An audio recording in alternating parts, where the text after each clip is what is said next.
Hey everyone, it's Come Follow Me time. We're in 1st and 2nd Peter. I say that every week and it sounds sarcastic, but I really mean it. I don't know why it sounds like that. Maybe it's my accent. Anyway, 1st and 2nd Peter. Now, if you want to know more about Peter, I would direct you to the Bible Dictionary, not so much the topical guide, although that talks a lot about the Pauline epistles that we had been studying. If you want to know more about Peter, Bible Dictionary. So we know that Peter is the rock, and mentioned throughout Christ's ministry in Matthew, Mark, Luke, and John. But these are what Peter wrote. So epistles of Peter, really. Now, these were written shortly before his death, likely from prison in Rome, and it's postulated that he died around mid-60 ADs. So somewhere in there, and considering that would have put him, because he was about the same age as Christ, so lived a bit longer, so that would have put him at around 65 to 70 years old, which for that age is not, that day and age, not that bad really. Did pretty good there. Considering the martyrdom and the horribleness of it, which just, life was rough then. It's probably going to get that way again, but differently, I think. Anyway, so go have a look at that, because it gives you a rundown of, it mentions that he was married, but he was living with his mother as well. There's a whole lot of things in the Bible Dictionary that cover Peter and a bit about him, and gives you scripture references to go read more about him personally. So I think you'd enjoy that if you want to know more about him. Otherwise, you're probably already familiar with most of this, so we're just going to get straight into it there and go to 1 Peter. We're going to go 1:3-9, but it ties in nicely with chapter 3, verse 10, to love life and see good days, which is what he says in verse 10 of chapter 3. So let's have a look at verses 3-9 of chapter 1.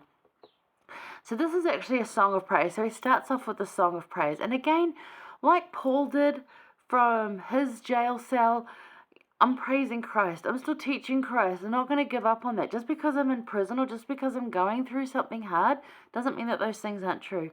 Elder Holland says in his book, Our Day Star Rising, he talks about, when you read all the characteristics they have, especially like when you go to Doctrine and Covenants 4, are beautiful characteristics of Christ to have. But not once in there does it talk about what it's going to feel like when opposition comes or when trial comes. And it's so easy to have all of those things and to be all of those things when life is good. But life actually is very rarely all good. We have good moments, but mostly it's both. It's good and it's ugly and it's messy and it's exciting and it's fun and it's terrifying, and all those things happen at once. Not one after the other, but all at once. For most of us, usually that is the case. So to have a song of praise from prison again really illustrates to us that we can find joy in any circumstance. We really can. If we're he says in there basically, it's a song of praise, not just of good things, but all of the hurt as well. And I still see and choose Jesus. Through all of this, I'm still choosing Christ. And that's something that we can really do. And look at these things like, he says the words in here, I've written in my scriptures, trial, and it's the end, and it's heaviness and sufferings. But then there's also things like purified and a pure heart and incorruptible and enduring. And those are all good things. So it's just you can really have a little study here of there's negative things here, but there's also some amazing things that come from it. So have a look at that. But it starts in verse 3 with, blessed be the God and Father of our Lord Jesus Christ, which according to his abundant mercy hath begotten us again unto a lively hope by the resurrection of Jesus Christ from the dead. So, it's awesome. He says, to an inheritance incorruptible and undefiled. So this is not in this life to come. And he said, and it fadeth not away, it's reserved in heaven. And then in verse 5, kept by the power of God through faith unto salvation. Isn't that awesome? In 6 it talks about, now, wherefore, and ye greatly rejoice, though now for a season, if need be, ye are in heaviness. And that's it. It's just if you're in heaviness, it's okay. There's manifold temptations, there's all of this. And then 7, it's the trial of your faith being much more precious than of gold. And I'm so our trials are more precious than gold. That's because gold's pretty precious, right? Now we're a lot of silver, not as precious, still worth something. But that the trial of our faith is worth more than that because of what it allows us to become and who to be. And then he goes on to say that be tried with fire, might be found unto praise and honor and glory of appearing of Jesus Christ. Because we're going to realize, I think, probably in its entirety, how this works once we get to see Christ again. I think that's how it'll work. I believe it to be so. And because it says in verse 8, whom having not seen ye love, and whom though now ye see him not yet believing, it's a comma in there, yet believing, ye rejoice with joy unspeakable and full of glory. So it's like, no, we haven't seen him. He had seen him, and he's talking to people here that hadn't seen him. But he's like, I was with him. I know this. And he goes on to say this many times over, like, I was there. We're not making it up. It is completely true. I saw it. I felt it. I know it's true.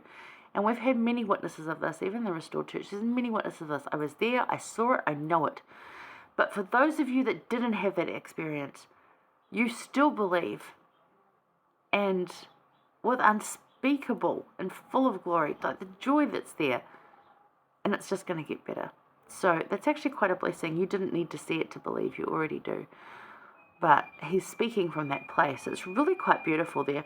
Chapter 3, verse 10. It's just one little verse there. It says, for he that love life and see good days, let him refrain his tongue from evil and his lips that speak no guile. So that goes well with what we were talking about last week around your speech. And the fact that, love life and see good days. So, like, there's going to be a lot of days that aren't good, that you wouldn't deem good. And yet, it's okay. You can still love life and you can still see good. It's there. Written shortly before his death, likely from Roman prison, we said that. Peter starts giving a song of praise.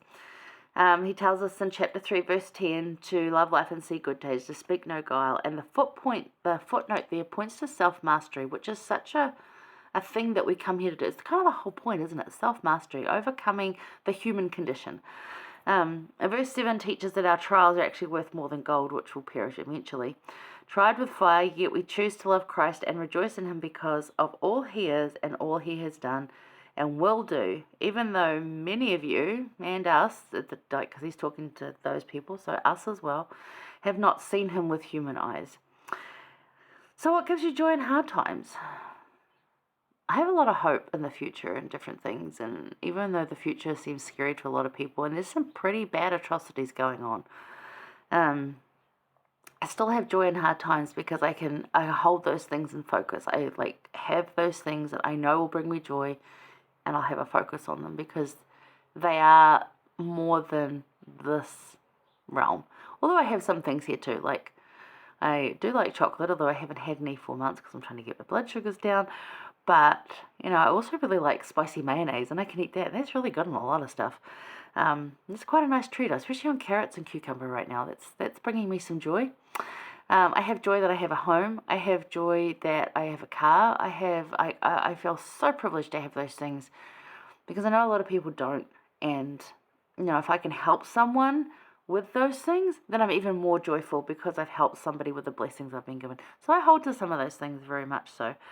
And how can you better recognize trials as good times? Because as I say often, I'm still struggling with that one. But this really does help to, when I remember this and go over these teachings of Peter, it really does help me to embrace that again. And that actually the hard times and the trials are good. They're not good while I'm in it, probably. I can find good, but they will be good, and they are good. And sometimes they are just trials, but it's still making me become better if I choose to look in the right directions and focus on the right thing, or the good things that are there and that I do have, so that I can bounce back and still be buoyant in this heaviness.